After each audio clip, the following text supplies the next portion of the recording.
ఈ సమయాన్ని దైవజనులకు ఇద్దాం. ఇప్పుడు సమయం 9:10 అయింది. సమయానుకూలంగా గంటకు మించి కూడా చెప్పవచ్చు. మీరందరూ కూడా శ్రద్ధగా వినాలని మనవి చేస్తూ ఉన్నా. దేవునామానికి స్తుతి కలుగును గాక.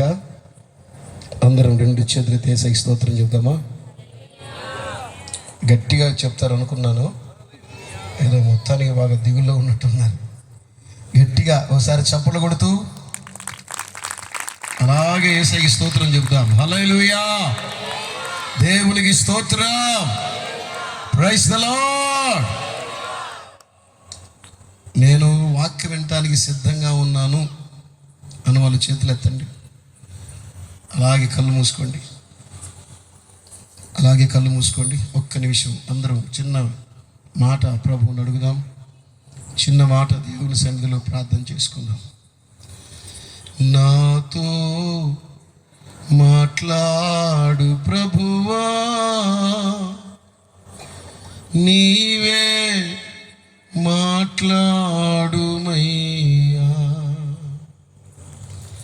నాతో మాట్లాడు ప్రభువా, నీవే మాట్లాడుమై. అందరం చేతులెత్తి నోరు తెరిచి, నీవు పలికితే నాకు మేలయ్యా. అడుగుదామా? నీవు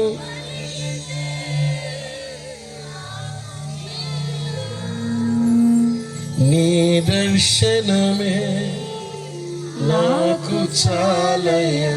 అందరం చేతులెత్తి, నీ దర్శనమే నాకు చాలయ్యా. నాతో మాట్లాడు ప్రభువా, నీవే మాట్లాడుమయ్యా. యేసయ్యా, నాతో మాట్లాడు ప్రభువా. అందరం చేతులెత్తి, నీవే మాట్లాడుమయ్యా. నీవు పలికితే నాకు అడుగుదాం. నీవు పలికితే నాకు మేలయ్యా. నీ దర్శనమే నాకు చాలయ్యా. యేసయ్యా, నీ దర్శనమే యేసయ్యా, నాకు చాలయ్యా. హల్లెలూయా, హల్లెలూయా, హల్లెలూయా, ఆమేన్, ఆమేన్. హల్లెలూయా. చేతులు ఊపుతూ హల్లెలూయా, అయ్యా, హల్లెలూయా, ఆమేన్. మరోసారి హల్లెలూయా, హల్లెలూయా, హల్లెలూయా, ఆమేన్. మరోసారి.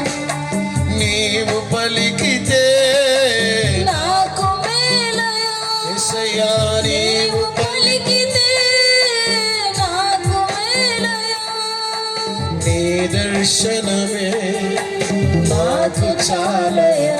యేసయ్యా, నీ దర్శనమే నాకు చాలయ్యా. అందరం ఒక్కసారి చేతులెత్తి చెబుదాం. నీవు పలికితే, అందరం అడుగుదాం, నాకు మేలే. అందరం నోరు తెరిచి అడుగుతారా? నీవు పలికితే నాకు మేలయ్యా. నీ దర్శనమే నాకు చాలయ్యా. యేసయ్యా, నీ దర్శనమే ఓ నాకు చాలయ్యా. అయ్యా, ఈ రాత్రి మాతో మాట్లాడండి. నీ స్వరం మాకు వినిపించండి. శ్రేష్టమైన నీ వాక్కు చేత మా హృదయాలను కదిలించండి ప్రభు. మా మనస్సులను, మా తలంపులను శ్రేష్టమైన నీ చేతులకు అప్పగిస్తూ నజరేయుడైన యేసు నామమున ప్రార్థిస్తున్నాము తండ్రి. గట్టిగా చెబుదాం ఆమేనని. చప్పట్లు కొడుతూ చెబుదాము ఆమేనని. నన్ను మీ మధ్యకు పిలిచిన సహోదరునికి నా వందనాలు. అలాగే వేదిక మీద ఉన్న దేవుని సేవకులందరికీ నా వందనాలు తెలియజేస్తూ ఉన్నాను. ఈ రాత్రికాల వేళలో కొద్ది నిమిషాలు దేవుని వాక్యం వినడానికి మనం మనసులను సిద్ధం చేసుకుందాం. ఒకసారి పక్కన వాళ్ళకి షేక్ అండ్ ఇచ్చి హలో అని చెప్పండి. మీరు పలుక్కోకపోతే నేను చేసేది ఏమీ లేదు. పలుక్కుంటే సంతోషం, పలుక్కోండి అందరూ హాయిగా. అది ఆ ఇద్దరు చూడండి, అసలు ఉలుకు పలుకులేదు మీకే, మీ ఇద్దరికే. అది ఉలుకు అసలు లేదు, చెప్పేదా ఉలుకు పలుకులేదు కదా. అంటే మైండ్ ఎక్కడ లేదు చాలా మందికి. అరే దెయ్యం ఏం చేస్తుందంటే వాక్యం అనగానే ఎత్తుకొని పోద్ది మనసుని. ఎందుకంటే వాక్యం ఎక్కడ ప్రకటించబడుతుందో అక్కడ వెలుగు కలుగుద్ది అని దావీదు చెప్పాడు. నీ వాక్యము ఎక్కడ ప్రకటించబడుతుందో అక్కడ వెలుగు కలుగును, అది తెలివి లేని వారికి తెలివి పుట్టించును అన్నాడు. కాబట్టి వాక్యము ఎక్కడ ప్రకటించబడితే అక్కడ ఆశీర్వాదం కలుగుద్ది, వెలుగు వస్తుంది. వెలుగు రాకుండా చేయాలనే వాడి ప్రయత్నాలన్నీ. అందుకే మనం వాక్యం అనుకున్న వాడు మనస్సుని వాడు దొంగిలిస్తాడు. అందుకని జాగ్రత్తగా మనసును దగ్గర పెట్టుకొని దేవుని వాక్యాన్ని విందాం. అందరూ దేవునికి స్తోత్రం చెబుదామా?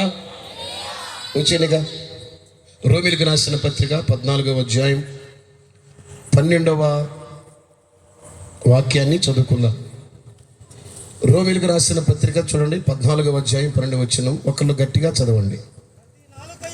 ప్రతి నాలుకయు దేవుని స్తుతించును అని ప్రభువు చెప్పుచున్నాడు అని వ్రాయబడి ఉన్నది కనుక మీలో ప్రతివాడును, అందరూ చూడ, తన గురించి దేవునికి లెక్క అప్పచెప్పవలెను. దేవునికి స్తోత్రం చెప్తారా? ఇక చాలా, అందరూ నా వైపు చూడండి. దేవుని వాక్యం మరి ప్రకటించబడేటప్పుడు నేను ఎప్పుడు చూడండి అప్పుడు వాక్యం చూడండి, అప్పుడు దాకా నా వైపే చూడండి. రోమాలో ఉన్న విశ్వాసులకి యోధామత ప్రవిష్టుడైన ఒక విప్లవకారుడు యేసుక్రీస్తు చేత దర్శించబడి రక్షించబడి క్రీస్తు కొరకు సాక్షిగా మారి రోమాలో ఒక అద్భుతమైన సంఘాన్ని కట్టి ఆ రోమాలో ఉన్న విశ్వాసులకి అద్భుతమైన మాటలు ఆయన రాస్తూ ఉన్నాడు. రాస్తూ